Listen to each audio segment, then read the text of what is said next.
Bem-vindo ao canal Espiritualidade Diária.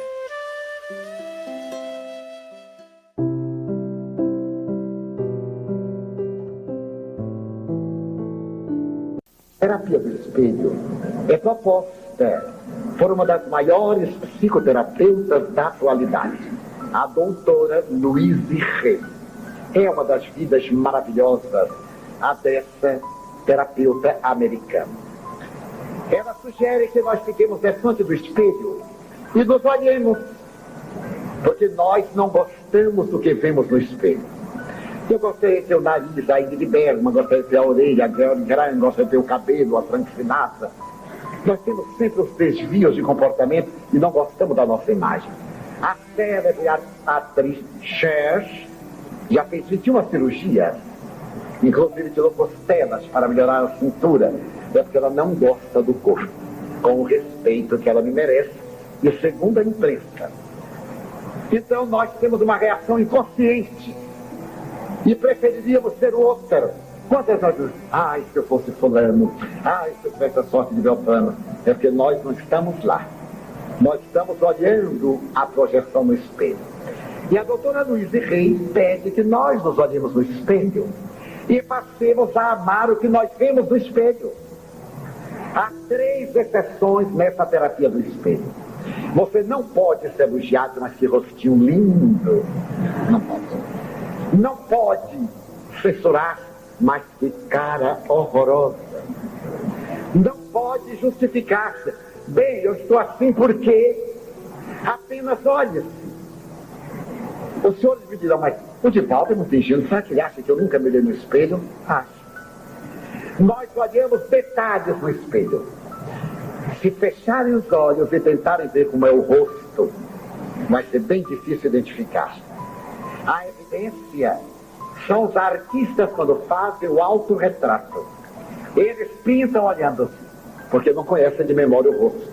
Mas eles conhecem os rostos dos seus retratados. Às vezes, eles só uma vez fotografam. Pintaram o rei. Ele posa 15 minutos. E pintar todos aqueles detalhes, captar a alma. Mas a própria alma, nós bloqueamos. E então eu fui para o espelho. E Joana de Anjos me deu 3 etapas que os senhores podem fazer. Agora eu aconselho fechar a porta do banheiro. Porque passar alguém ver-se no espelho e diz, enlouqueceu de vez. Eu me postei diante do espelho e me dei conta que não conhecia meu rosto. Conhecia detalhes, é claro. Eu me barbei diariamente, me pentei uma vez por ano. De qualquer forma, eu me conheço. Mas eu descobri detalhes somente olhando. Olhando. Nada de julgamento. No começo é difícil, mas depois a gente se adapta. E então ela me sugeriu primeiro, pergunte ao inconsciente, ao perispírito, no qual estão arquivados todos os nossos atos. Aquele chamado inconsciente profundo de Freud e de Jung, o inconsciente individual. Pergunte, por que você adoeceu? Ele disse, mas é karma. Ela disse, calma. Não é karma, é efeito. E eu então me postei no espelho e me olhei e perguntei, por que eu adoeci? Por que eu adoeci? E a pergunta foi se desenvolvendo. Algum tempo depois, que a pessoa quer fazer hoje, amanhã, está tudo equacionado. Não libertamos o inconsciente com muita facilidade nem pressa. Oportunamente eu estava já bem relaxado. Mas por que eu adoeci do coração? Então, algo dentro de mim desatou uma resposta. Porque tu guardas ressentimento. E tu desejaste morrer. Eu de imediato reagi, em absoluto. Eu amo a vida. Eu sou uma pessoa que não guarda ressentimento. E o inconsciente, você guardou ressentimento, desejou morrer, e o seu organismo atendeu. Disse, mas como? E à medida que aquilo foi respondendo-me, eu lembrei-me que no ano de 1962 eu fui objeto de um grande testemunho. Passei por uma provação como todo mundo, só que a minha teve dimensões um pouco mais amplas.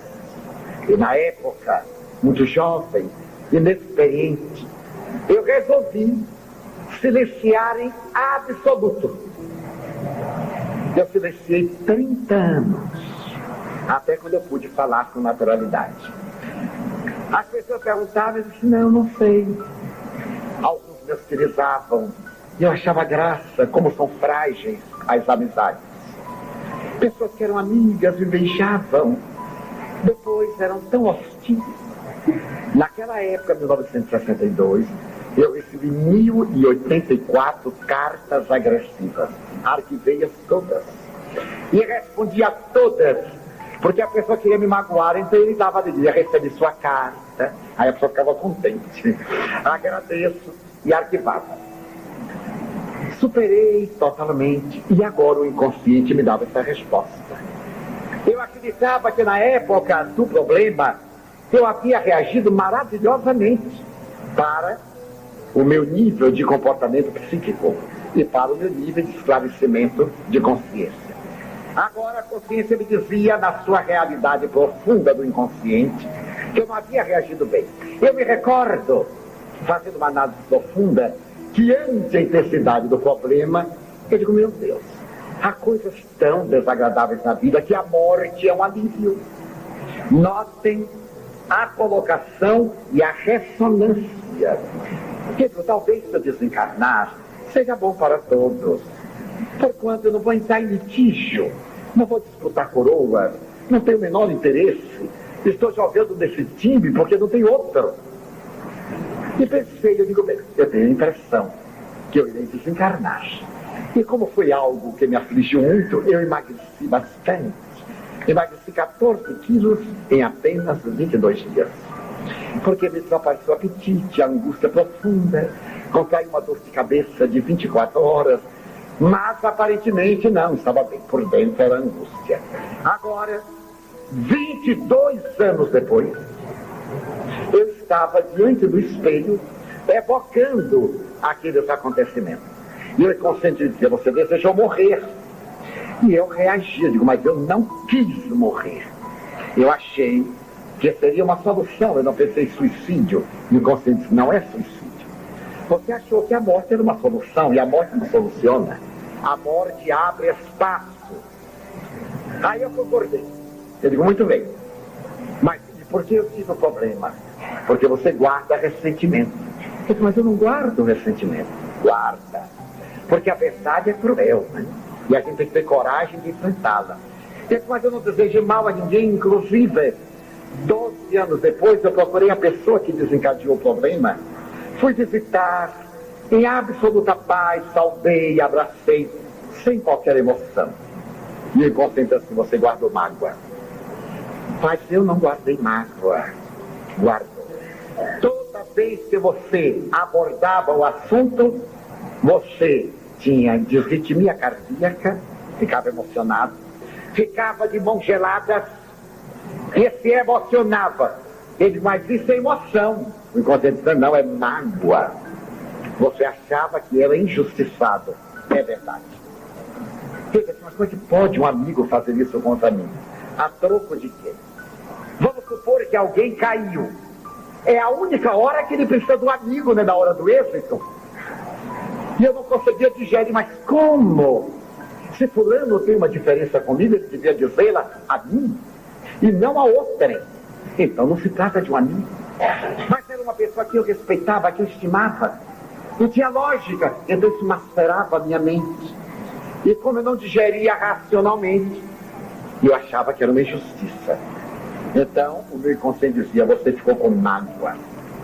Eu disse, mas o que é que eu faço agora? Segunda pergunta. Tem que diluir a mágoa. Você não pode esperar que os seus amigos compreendam você. Você é que tem de compreender seus amigos. Quem carrega o archote se ilumina primeiro. Quem carrega a lama primeiro sente o odor pútrido. E é você que está carregando o archote. E eu comecei a trabalhar, porque eu me lembrava e sentia disritmia cardíaca. Eu achava que estava sendo injustiçado 20 anos depois. Então eu não fui à terceira pergunta. Comecei a trabalhar a minha mente, fulano tem razão, a vida é assim mesmo, cada um é o que pode, não o que quer.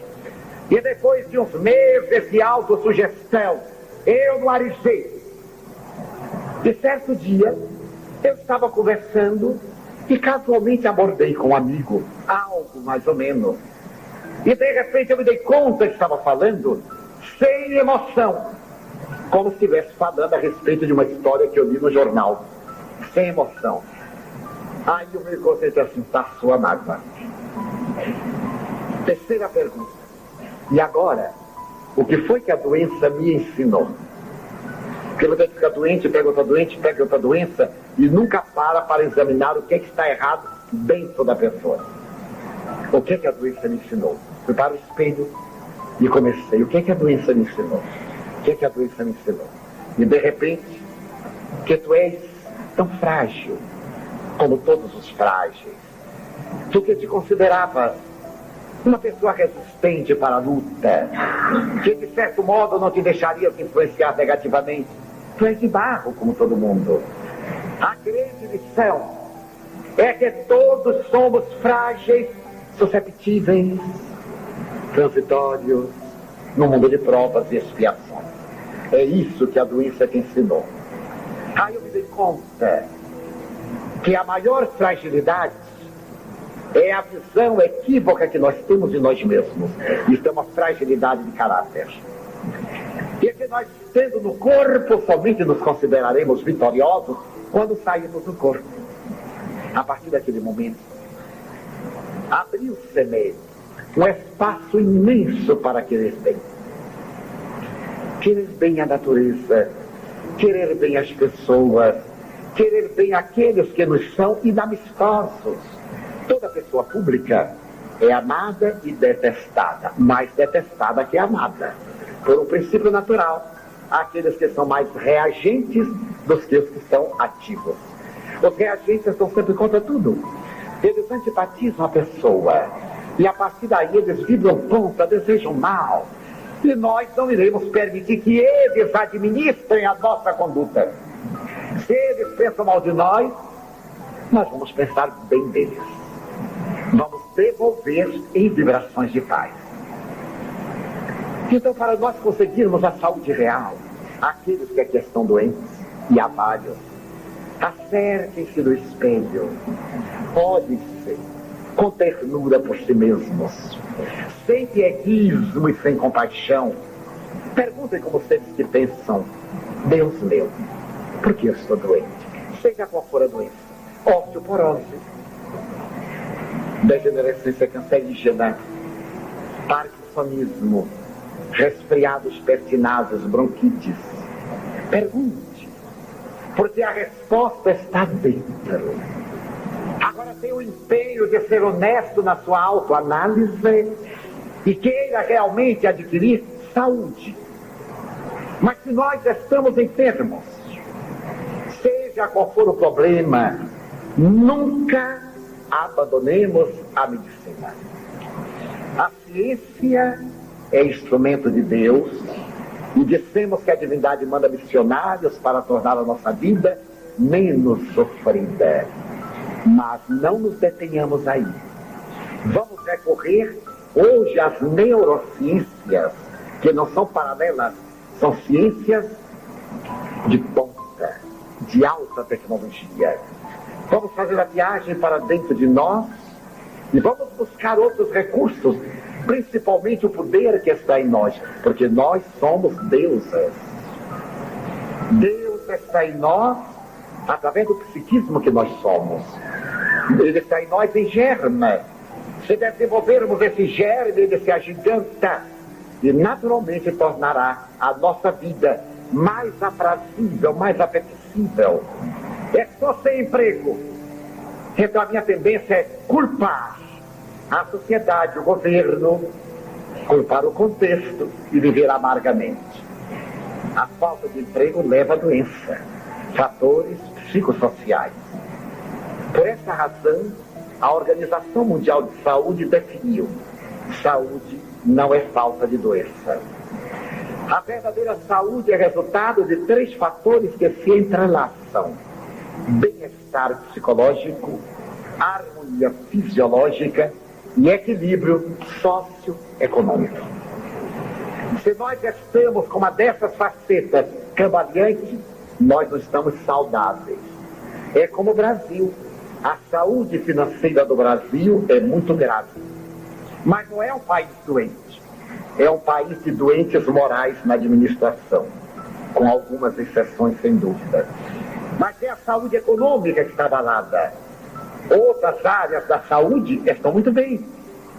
Então nós vamos fazer um empenho para restaurar o nosso estado saudável e trabalhar para nos libertarmos das doenças.